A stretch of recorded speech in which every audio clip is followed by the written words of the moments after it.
Hi everybody, this is Green Dreams Come True and Green Dreams Productions. Today I'm going to teach you how to make the perfect worm bin. I'm going to teach you about vermiculture, growing worms, and also vermicomposting, farming worm compost. Alright, this is my latest prototype, number 7. This is a hygrometer. It allows me to measure the temperature and the humidity. As you can see, I use stainless steel staples that will not erode from the moisture, and a window grate. My daughter was kind enough to allow me to use her room for filming today, so thank you. Here are some of the materials that I used. What I just showed you here is the inside of the worm bin. It is 2-layered. I'll show you the outer shell layer in a moment. Alright, what I have here is a part of the lid that I cut out. The lid also has mesh. It's a little different. I'll go over that in a moment. Now, just in case you would like to know, here are the sizes of totes that I used for this particular construction. And it was very nice to keep the plastic because I was able to use it when I stapled through here, which is very difficult since this is a very thick BPA-free plastic. Alright, here are some of the other tools I used to hammer. I used actually 3 kinds of tapes. That is only in the lid. Only. That's important. Do not put adhesives or glues of any kind at the bottom of your tote. You do not want that eroding into your mixture, into your light shade, or going into the worms or the vermicompost. I used a stapler. They're not very expensive, $10 to $30 depending on the size. Here are the staples that I use. I will link specific materials below. This is a plug, a rubber plug for the spout that's going to go right here. This is the shell. As you can see, it has wheels. So I can nicely move it. It's so great. I put the handles from the other tote inside, and you can get it out a little bit. So the purpose of doing this is to elevate it, allowing continuous airflow. That is also the purpose of the holes. Now, the more airflow, the more aerobic this environment will be. Worms and a majority of the beneficial microbes, such as bacteria and fungi, they breathe oxygen. Okay? If there's not enough oxygen, then different kinds of microbes will grow. The kinds that are typically not beneficial in agriculture because they hurt plants instead of helping plants. We want fully composted material, and that is the goal of constructing this specific environment. And this particular tote comes with a handle, which is so nice for moving this thing around. Alright. Also used 2 different pairs of scissors, a cutting knife, box cutter, whatever you want to call it. And then I like to label things. That helps. One of the options for our lids has this wonderful seal. I wish that more lids came this way. I'm still going to have to put a hole in it. It does not have a hole yet. This lid is good to go. It's going to go on the outer shell for now. If I choose to modify it later, I can do that. For now, I'm going to use this.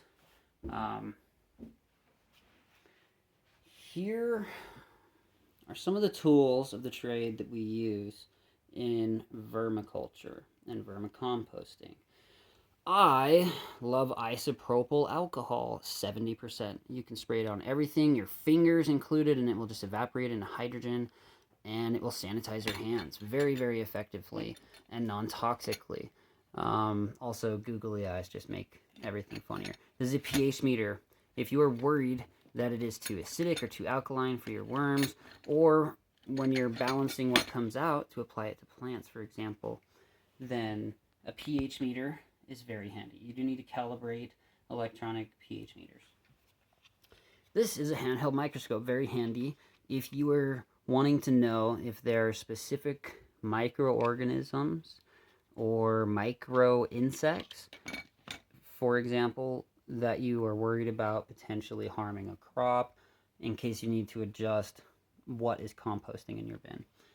These are some pH tests I use in the field regularly. Here's some crab shell that I partially pulverized, and I want to point that out because, as you can see, it has a variety of different sizes of particles inside. These small ones are going to dissolve and be metabolized very quickly by different organisms. These big pieces are going to take forever. There are different reasons for that. The main reason that I really like to use shells, egg shells, crab shells, lobster shells, any shells are great as long as they're cooked. You do want to sanitize them because it's not the same as the plant material that you're decomposing. You want to make sure that the microbes are dead if there are any. So the main reason for using these particles is because we need grit in what is essentially the gizzard of the worm. They need sand or something hard to swallow to help break up their food for them. And then measuring utensils, which come in very handy, and my trusty stirring spoon, which is also great to use instead of your hand. All right, what we're gonna do is start off by assembling our complete worm bin.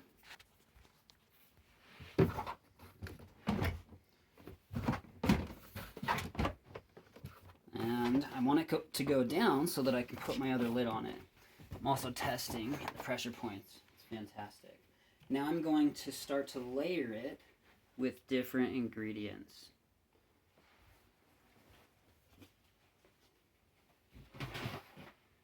I love to start with leaves. These came from my yard, and as you can see, I don't care if it's pretty. They've actually sat in this bin for a moment, which has allowed them to break down a little bit. I'm going to spread it out. Once again, doesn't need to be pretty. Big sticks, we throw those out. If you leave some for later, that's okay. You can throw them out later. They just don't break down very fast. All right, here's my initial leaf layer. Next up, I'm going to show you this. So, what we have here is shredded paper materials. This is cardboard. I really like the cardboard with the rivets. The twin wall riveted cardboard is fantastic because the worms love to lay their eggs in them. They love to hide in them. They just feel safe. And we've got newspaper. Got some shredded grocery bags, a bit thicker than normal paper, and then I've got some paper towels. The reason we're using a diversity of different materials is because if the worms for some reason do not like the substrate that they are in, they can move to a new area. Also, this will allow a slow and continuous breakdown of material at different rates. And should I choose to later, I can just add more of things like the paper towel that break down super quick, should I choose to. The cardboard will take longer, but that's good. Because if everything breaks down, then there's nowhere for them to feel safe to lay eggs. You want them to feel safe so they lay lots of eggs. So we're dumping all of this material right in.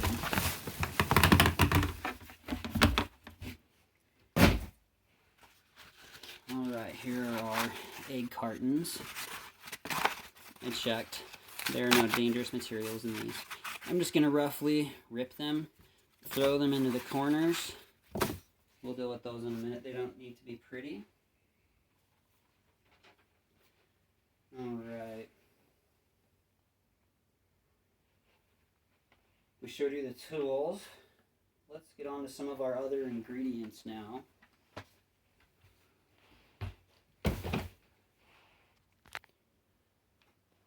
So what I have here is a mixture of things. And in this, along with many other bins, I like to run some experiments.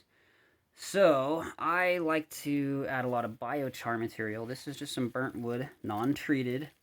You do not want to use treated wood. This is essentially biochar. There are different particle sizes. I'm doing that on purpose. It will all break down, even stuff like this, because eventually it's going to be consumed by fungi, mostly fungi, with some bacteria in that instance. These are some old root balls from last summer. I'm just going to break them up and throw them in to give some texture to the soil and make the environment nice for the worms. You need them to feel safe and that they have a home. Also, these little roots will eventually dissolve and be food for either the worms or microbes. These are some plug pods that are used for germinating different things, and it's mostly made out of coconut coir. We are also using coconut coir. The coconut coir was flushed several times. No matter where I get it from, I just do that no matter what. And that makes me feel better. This is a giant planting container of coconut coir. I want to see how long it will take for it to break down. Same with these, which I am going to break up a little bit in my hand as I put them in. This is some compost that I started breaking down. It's not fully composted. It's started to compost. And I acquired a whole bunch of this. It's from a couple of different pine varieties. And it's been breaking down in my truck for the last 3 months, hilariously. Now, since it's already been breaking down, it will definitely contain microorganisms which will contribute to the decomposition of our vermicompost. So it is not just vermicompost, it's also fungal and bacterial compost as well. Now, this will also provide texture to the soil, slowly break down. I'm curious how well. I've never added this before. Also, it's likely rather acidic. Now, people worry, oh, don't make it too acidic. Don't add oranges. Well, let me tell you, my worms eat lots of oranges. And if they don't like the orange, they can leave the orange and go somewhere that's not as acidic. That being said, microbes also break them down. The worms don't even really want to eat them typically until they become broken down. Worms are detrivores, and they eat dead things. They typically don't like things that are alive because they're harder to eat. We'll also be using some sand. I collected this from some of the desert regions here in Utah. Don't worry about those seeds. I won't throw them in from a tree. And the sand is going to provide grit. Sand is made out of silicon, so it also adds some quality to the mixture that you have in the end, but it does become a part of the vermicompost. Now, the reason you need to have sand, you have to have sand, is because it doesn't break down very well, which is a perfect object to have in the stomach of a worm to break down the food for them. Right here, we also have some peat moss. This is a food source as well as a part of their home. Just adds a little texture. You really want a variety of environment inside of this bin for the worms. Now we're going to add some of this. Okay. Start off by roughly breaking my root balls. Anything I don't want in here, I can easily remove later through filtration. And I will show you that in a moment. Alright, here we go. Peat moss. A lot of those are really old, so they're just crumbling. Alright, this one I'm going to tear up roughly and just see how the worms handle it. I like to not have things that are too big in the worm bin because it has the potential to create an area that is anaerobic. We want to avoid that. We want as much aeration and airflow through this as possible. And in a moment, I'm going to mix all this up, so hold off on the angry comments. Okay. Now I'm adding peat moss. And yeah, I'm eyeing it, but you will learn to do that. And you'll learn to adjust it the more you do this.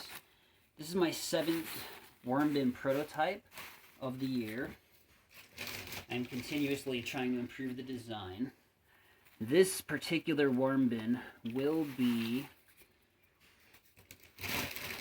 gnat proof. So my wife did not like having gnats in the house, and as I improved my prototype designs, I decided to make it better for her so I could have them inside, because they do so much better inside than they do outside in the cold. And here where I live, it gets really cold outside, so I like to have them inside. I am now adding my rinsed coconut coir. And this might look like a lot, but it's going to seriously shrink. Okay? I'm going to give it a little mix now. Nothing crazy. We're adding more. Making sure to get some of my leaves, but not my entire leaf layer. I want to leave just a little bit of my leaf layer at the bottom. Don't worry, I have more leaves. And I'm going to try to bury these coconut coirs and the egg cartons. Preferably not too close together. And then I'll check them later to see how they did or didn't break down. Okay, we're done with that. Just going to roughly throw in our charcoal or biochar.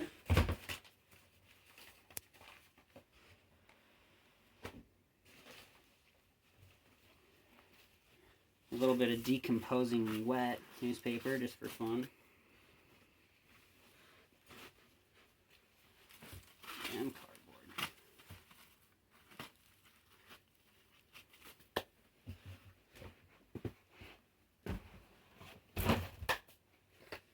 Okay.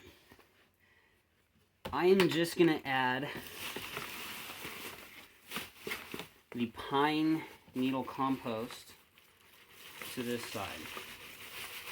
I'll mix it in a little bit. That way I can observe how it's breaking down as opposed to the rest of the bin, which will eventually just be mixed together anyway. Oh, that smells nice. Okay.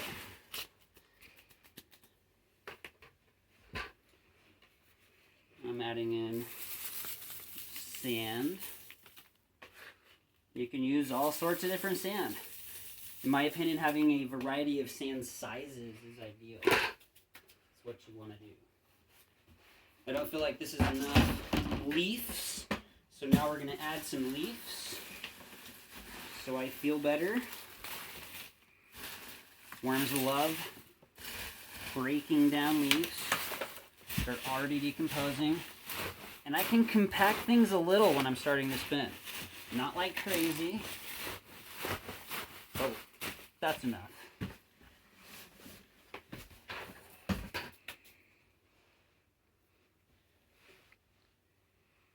Next, we're going to toss in some different kinds of food. If you have a banana, open it up. We got way too much fruit this week. Forgive me, it's unexpected. We typically don't throw away entire bananas. We've been juicing a lot. People will say, oh, worms don't like oranges. That's not true. My worms disintegrate oranges. And here's some other kitchen scraps from the last about a week. Now this stinks at the moment because it's anaerobic. Alright, as you can see, I had the lid on. And I did that on purpose, even though it's the opposite of what I said to do. And the reason is because if it breaks down anaerobically at first and then is put into the worm bin, it will then transform into an aerobic composition, or decomposition, excuse me. Alright, so I wanted to show you. There's all sorts of stuff in here. I actually just took, I don't know if you can see them, took these out. These are worm eggs, these little yellow balls. Took those and some worms out of another bin, tossed them in here for a minute before I transferred it. Don't worry, they're okay. I checked. This is going to be mixed in here as well. Alright, we're ready for our next phase.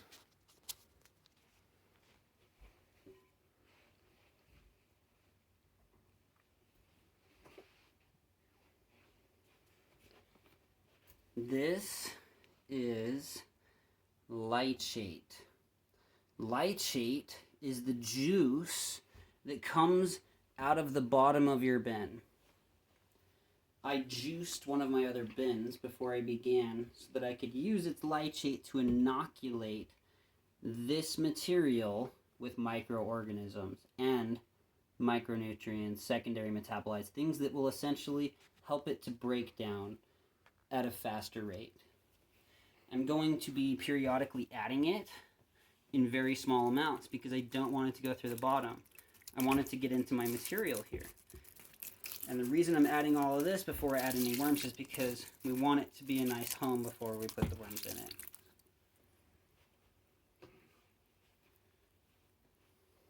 This is a recipe I've been working on for a while. Initially, I just added pulverized eggshells, and same as the crab shells, they are of different sizes. As you can see, there are some big chunks. There are also some very small microscopic chunks.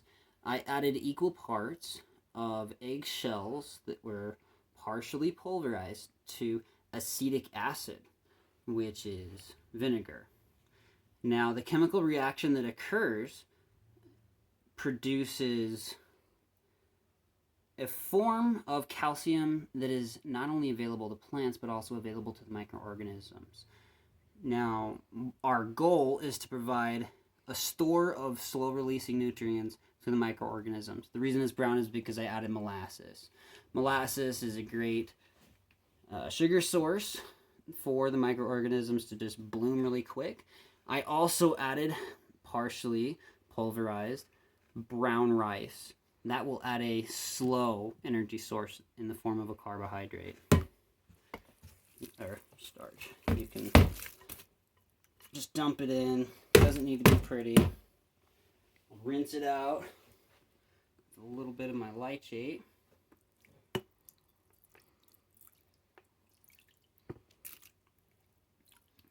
The reason I didn't mix it with water first is because I want it to distribute into the material, which will allow it to distribute and break down at a slower rate.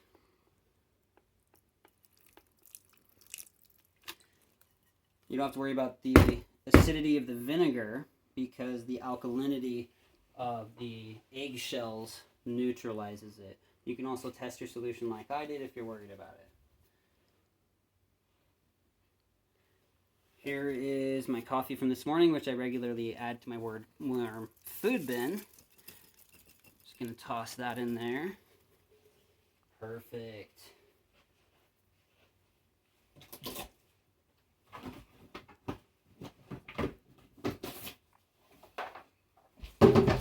We're going to add a couple more things before we add some worms.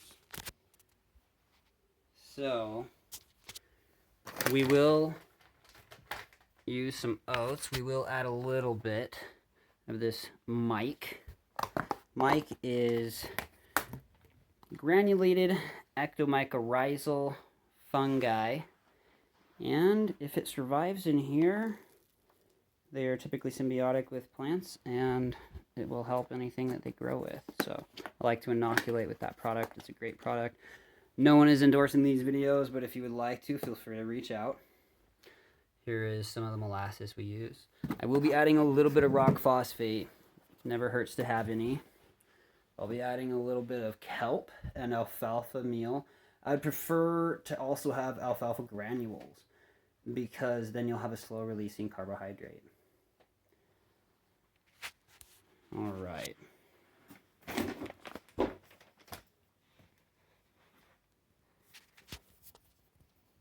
There we go. Perfect. I'm going to add some of these ingredients.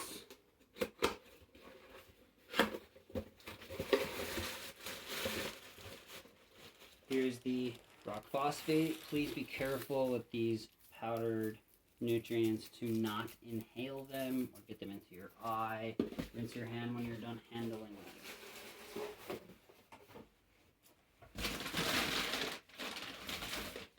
Adding in some kelp meal.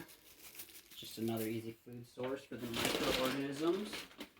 Here's our alfalfa meal, and as you can see, I'm just using a handful or a spoonful of some of these products.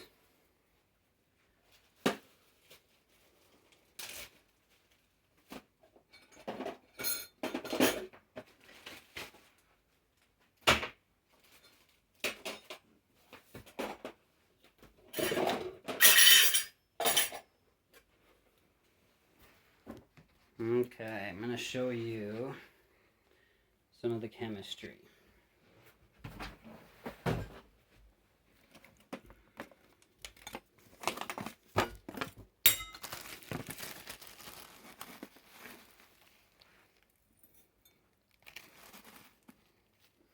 Since I've already added a lot, I'm just going to do enough to show you the reaction.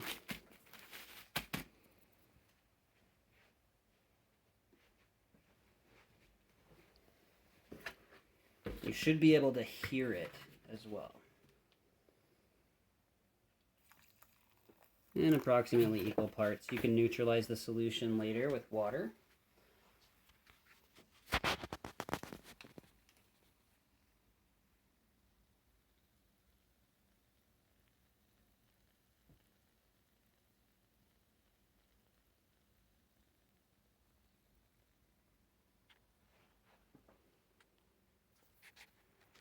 Alright, I'm going to explain what's happening. So, the eggshells are not soluble. They are fixated. They're not bioavailable. That means that most organisms, they can't use them. Eggshells are about 90% calcium carbonate, about 5% calcium phosphate, 1% magnesium carbonate, and 4% organic matter. Vinegar added to eggshells produces calcium acetate. Calcium acetate is soluble and bioavailable to many organisms. It also produces water and carbon dioxide, which dissipates into the atmosphere. I will include a nicer chart with the video, but here is the empirical formula, the stoichiometry for this reaction. Feel free to pause the video. Alright, as you can see, it stopped bubbling, which means that the reaction is mostly done. And now I'm just going to mix it into a bigger container.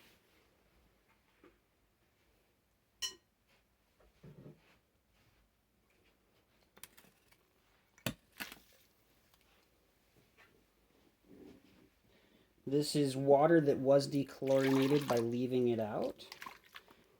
Dechlorinating your water is important, and you should try to look up online whether your water contains chlorine or chloramine. If your water contains chlorine, then you can just evaporate it out by leaving the water on the counter for 24 hours. If you have the attachment on your faucet that aerates the water as it comes out, typically any significant amount of chlorine will dissipate at that moment, and you don't need to worry. You can use the water right away. Alright, so as you can see, we have plenty of water. Water neutralizes the pH of solutions, so whether it's acidic or alkaline, it will become more neutral and less harmful to many organisms. Alright,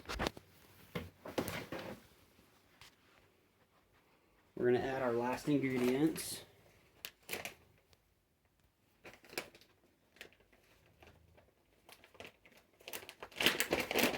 This is some organic quick oats, another good source of nutrients for microorganisms. Alright, I'm going to give that a little swirl before I throw it in. Be careful with any amount of moisture. You don't want it just to run through.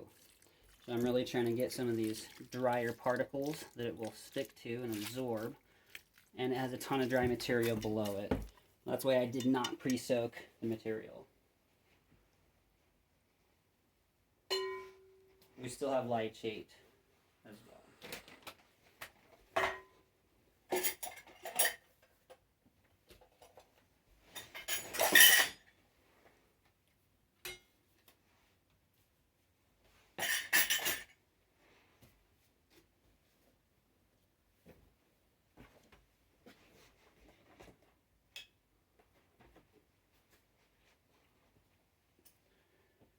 All right.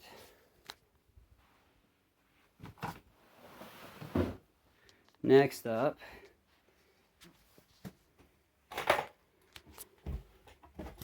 is our already thriving worm bin. Look at this. Look at them pull away. There's so many in here.